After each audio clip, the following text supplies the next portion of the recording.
Like forever ago, you know? A decade ago. My name is Ian Glenn, and I play Sir Jorah Mormont.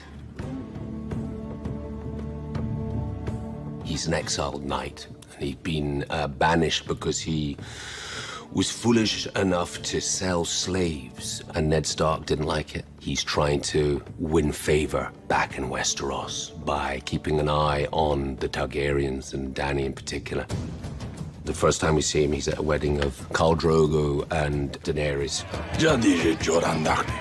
Jorah arrives with this rather sweet present. Songs and histories from the Seven Kingdoms. Are you from my country? Sir Jorah Mormont of Bear Island. His first movement is a dishonest one, which we don't know at the time. I served your father for many years. Gods be good, I hope to always serve the rightful king. He senses a sweet truth about Daenerys. Throughout that first season, he learns to respect her, but it's kind of what makes his love grow for her as well, seeing her cope with these difficult circumstances and not just survive, but shine. You've witnessed her marriage to Khal Drogo, the death of her brother, and seeing her cope with the death of her child. And then it all leads up to this funeral pyre with Khal Drogo having died. And it was Daenerys entering the ashes of the pyre. And then she gives birth to the dragon out of these ashes. In that moment, everything comes together, and he sees this woman who's more than anything that he could have ever imagined. Blood of my blood.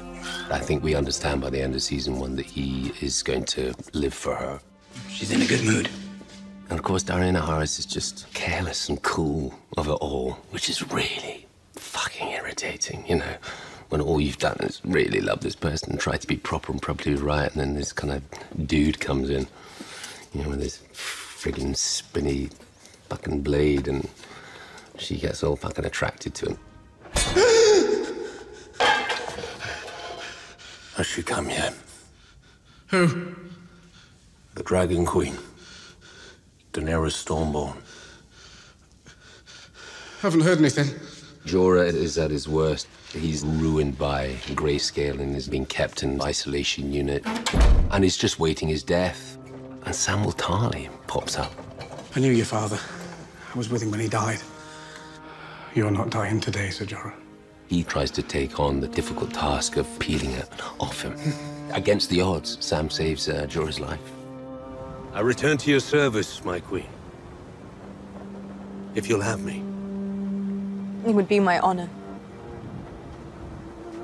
He does notice Jon Snow, and I don't think he's as threatened because he wants what's good for her, and that is, feels like a good alliance. Cersei thinks the army of the dead is nothing but a story, made up by wet nurses to frighten children. What if we prove her wrong? Tyrion comes up with this plan to capture a white. And that's, you know, I don't think Jorah has any purpose hanging about near Dany. That's he's a fighter. That's what he does. He's got the chance to fight for her again. He doesn't think twice about it. They go on this mad journey to try and capture a white.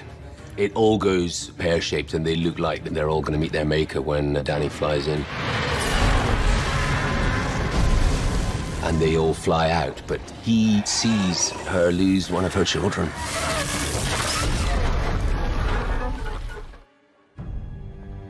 The Dragon Pit is a gathering of all the various heads of department to try and to work out what the best move is from here. There is only one war that matters. The Great War. And it is here. The Crown accepts your truce. Until the dead are defeated, they are the true enemy. And the resolve is that they're going to face the Great War, which is up ahead, and Jorah will be right in the mix.